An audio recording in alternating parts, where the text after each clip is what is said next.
What happened to Justin? I don't know. He's developed a drug problem, he has herpes, or he has staph. Shit looks weird as fuck, and he's got like sores on his. So here's where things got really weird. What was supposed to be just another day of training camp for Justin Gaethje suddenly turned into this massive online investigation when fans spotted something suspicious. A single screenshot sparked rumors, desperate denials, and behind-the-scenes chaos. Because if Gaethje can't fight, the UFC's got one scary replacement already warming up in the wings. This is the story of how an infection rumor nearly destroyed the lightweight division. What's going on, guys? What is going on? What is going on? We're still 3 weeks away from the next card. As insane as that is. So, but only 2 weeks away from the next fight week, which is supposed to be UFC 324, Justin Gaethje versus Patrick Pimblett. The screenshots. January 5th, 2026 should have been just another routine training day for Justin Gaethje. Instead, it became the spark that ignited one of the biggest pre-fight controversies in recent UFC memory, threatening to completely derail what many considered the most important lightweight title fight in years. Fight fans who'd been religiously following every piece of Gaethje's camp footage suddenly noticed something that made their blood run cold. There it was. Clear as day, a nasty red swollen bump sitting right there on his neck that immediately had the entire MMA world losing their minds with worry. Looks like Gaethje may have staph. I don't know for sure. I don't know. I don't have the picture right in front of me right now, but the picture looks pretty gruesome. But it could be something where there's like a scab. This thing spread across social media like wildfire in August.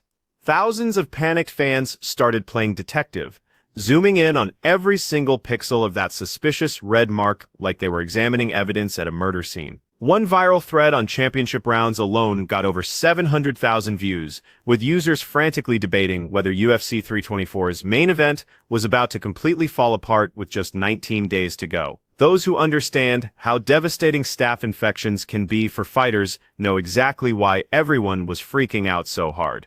These bacterial nightmares, caused by Staphylococcus bacteria, are basically every combat athlete's worst enemy. MMA gyms are like bacterial playgrounds, the perfect breeding ground for disaster. You've got constant skin contact during wrestling sessions, shared mats that soak up bacteria like sponges, cuts and scrapes everywhere, providing easy entry points, and let's be honest, gym hygiene that isn't always what it should be.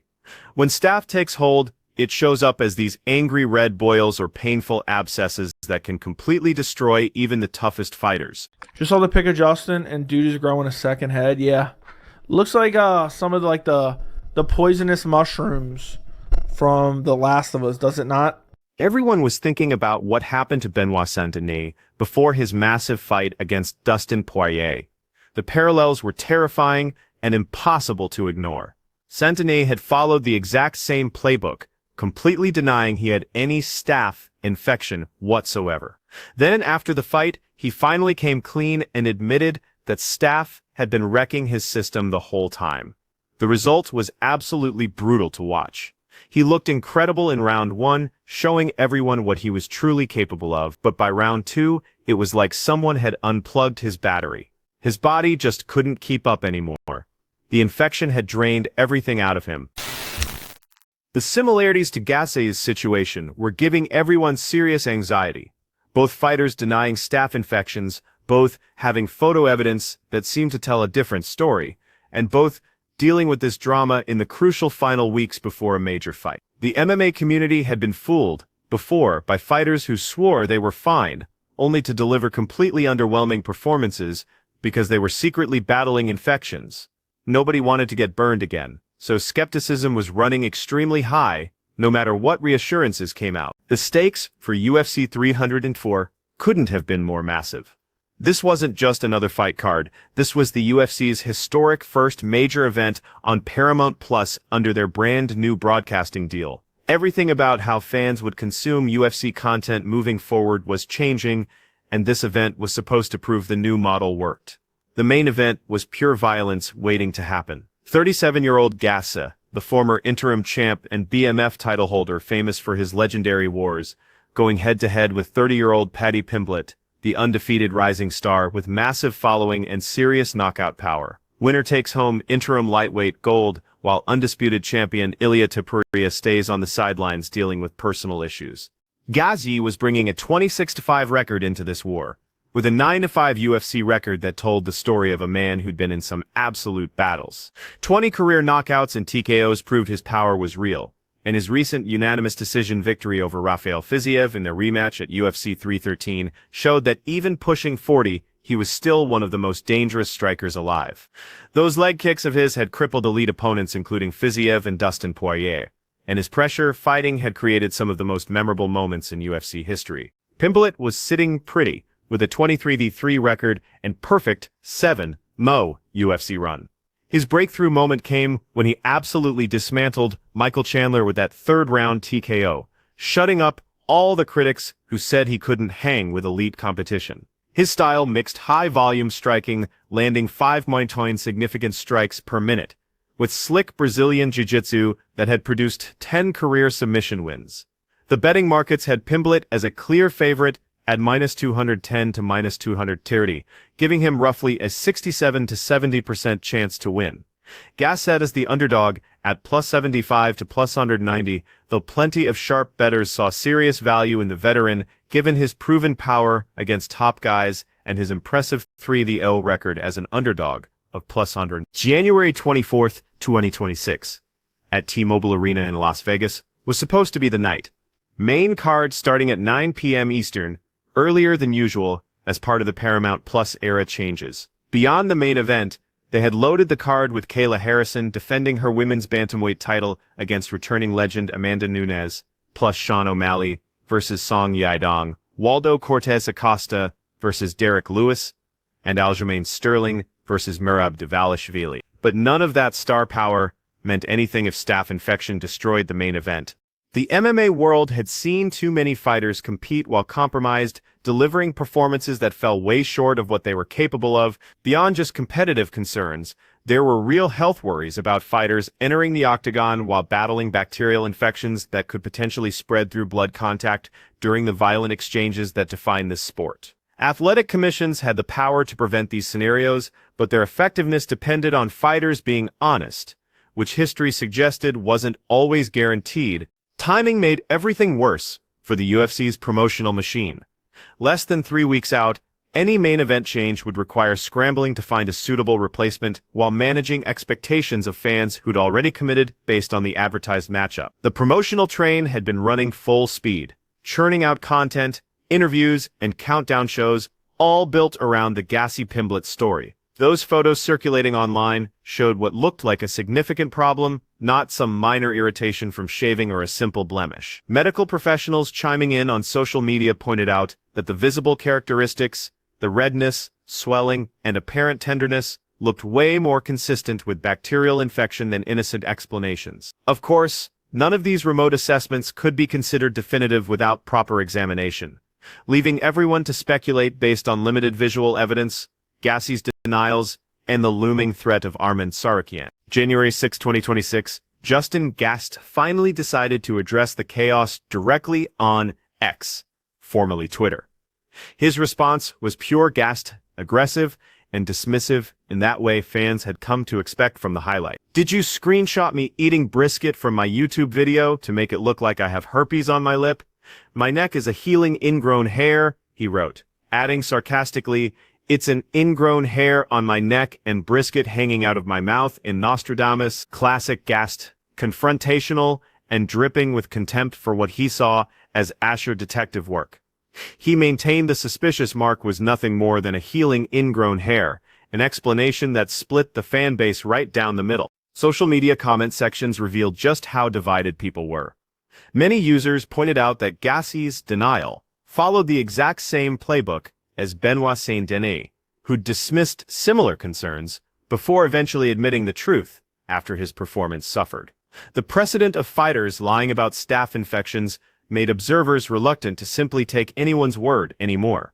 If a replacement became necessary, one name dominated every conversation: Arman Tsarukyan, the #1 ranked lightweight contender who'd been controversially passed over for this interim title shot while the UFC went with the more marketable Gaethje-Pimblett matchup instead. That decision had generated serious backlash among hardcore fans and analysts who saw Tsarukyan as the obvious choice based purely on merit and performance. Tsarukyan himself had publicly stated his willingness to step in as a replacement if either fighter couldn't compete, which was completely consistent with his character as someone who'd repeatedly shown he was ready for any challenge at any time. His unofficial position as backup for UFC 34 meant he was already maintaining championship-level training intensity and could potentially step in on relatively short notice. The 29-year-old Armenian fighter was sitting on an impressive 23-3 record, with roughly 10 wins and 2 losses in the UFC. His most recent victory, a dominant arm triangle choke submission of Dan Hooker in November 2025 at UFC Qatar, had only strengthened his case as the most deserving title challenger in the division. His fighting style combined elite-level wrestling with rapidly improving striking, creating a complete package that many believed was superior to anyone else at lightweight. Tsarukyan had been openly dismissive of both Gaethje and Pimblett, publicly calling them punching bags and declaring that neither is on my level. While trash talk was standard in MMA, Tsarukyan's confidence came from genuine technical superiority that most analysts acknowledged. His wrestling would theoretically neutralize Gaethje's dangerous striking, while his ground control would dominate Pimblett despite the Englishman's submission threats. The dynamics of the lightweight division created fascinating context for this potential replacement scenario. Pimblett had previously expressed preference for fighting Gaethje over Tsarukyan, saying no one cares about him in reference to the Armenian challenger. This preference made perfect sense, stylistically. Gaethje's stand-up fighting would allow Pimblett to showcase his own striking, while Tsarukyan's suffocating wrestling presented a much more problematic puzzle to solve. The UFC's reluctance to put Tsarukyan in this spot was widely attributed to concerns about protecting their investment in Pimblett. The promotion was clearly grooming the Liverpool native for a potential super fight against Ilia Topuria, a matchup that would generate enormous pay-per-view numbers in Europe and beyond. Letting Tsarukyan derail those plans with a dominant wrestling performance would represent a major setback for the promotional story they'd been carefully building. Looking at hypothetical matchups revealed why the UFC might prefer certain combinations. A Tsarukyan-Gaethje fight would see the Armenian heavily favored, his wrestling expected to neutralize Gaethje's striking and grind out a decision win. Tsarukyan versus Pimblett would be even more one-sided, with Tsarukyan projected to dominate on the ground while Pimblett's slick jiu-jitsu got overwhelmed by superior wrestling positioning. The Gaethje-Pimblett fight, while competitive, represented the most unpredictable option and the one most likely to produce an exciting firefight. Other replacement options got floated around MMA media. Some suggested Max Holloway, the legendary featherweight turned lightweight who'd previously knocked out Gaethje in spectacular fashion at UFC. Others mentioned Charles Oliveira, the former lightweight champion, who remained one of the most dangerous submission thirsts in the sport. A potential Pimblett-Chandler rematch was discussed since Chandler had already lost to Pimblett once and might accept short-notice redemption opportunity. The fight community's reaction to Gaethje's denial was mixed at best. Many observers pointed out the photos seemed to show something more significant than a simple ingrown hair, with the red swollen appearance being more consistent with bacterial infection than the minor irritation typically associated with ingrown facial hair. The fact that Gaethje addressed the speculation so quickly suggested the rumors had gained enough traction to demand a response, which some interpreted as evidence the concerns had merit. Historical patterns of fighter denials, followed by eventual admissions, created an atmosphere of skepticism that straightforward explanations couldn't easily dispel. Athletes had long demonstrated willingness to compete through injuries and illnesses that would sideline competitors in other sports, making their public statements about health inherently suspect for those who understood the toughness culture that pervaded the industry. The UFC's communication strategy in such situations typically involved minimal public acknowledgement until circumstances forced their hand. Dana White and company preferred controlling narratives rather than responding to speculation, meaning any official statement about potential fight changes would likely come only if changes became absolutely necessary. This approach, while understandable from a business perspective, left fans and media to fill information vacuums with increasingly elaborate theories. The contrast between UFC's public silence and explosion of social media commentary created a surreal atmosphere where official channels provided no guidance, while unofficial sources debated every pixel of controversial photographs. Fight fans found themselves caught between wanting to believe their anticipated main event would proceed as scheduled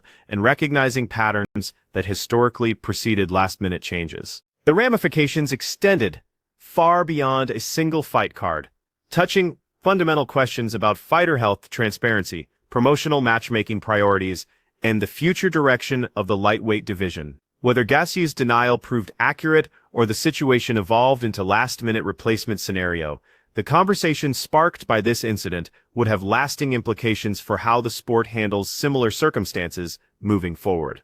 The lightweight division stood at a crossroads that would define competitive mixed martial arts for years to come. Champion Ilia Topuria's absence, due to personal reasons, had already created uncertainty about when a proper title defense might occur. Creating an interim championship represented the UFC's attempt to maintain divisional momentum while their champion remained inactive.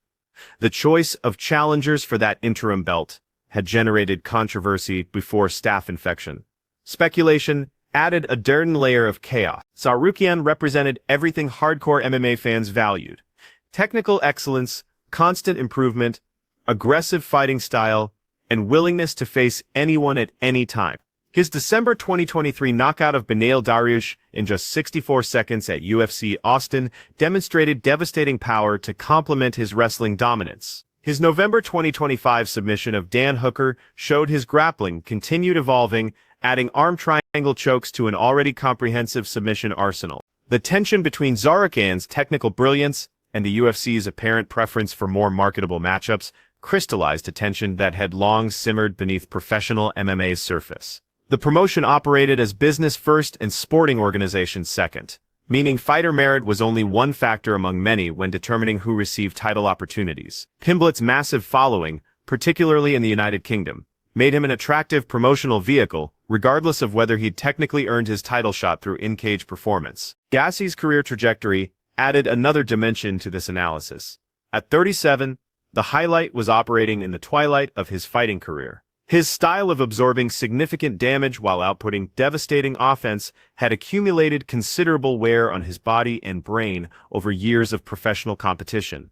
The victory over Fiziev demonstrated Gaethje could still compete at the highest level, but questions about how many more wars his body could sustain remained open and concerning. Tail of the tape for this potential matchup revealed important stylistic considerations. Gaethje stood 5'11" with a 70-inch reach, while Pimblett measured 5'10" with a slightly longer 73-inch reach advantage. Gaethje's significant strike output of approximately 659 per minute with 58 to 60% accuracy exceeded Pimblett's 5.119 per minute. Gaethje's striking defense of roughly 51% was worse than what would typically be considered elite level. His takedown defense registered at approximately 70%, meaning he could potentially keep the fight standing where his power advantage would be most pronounced.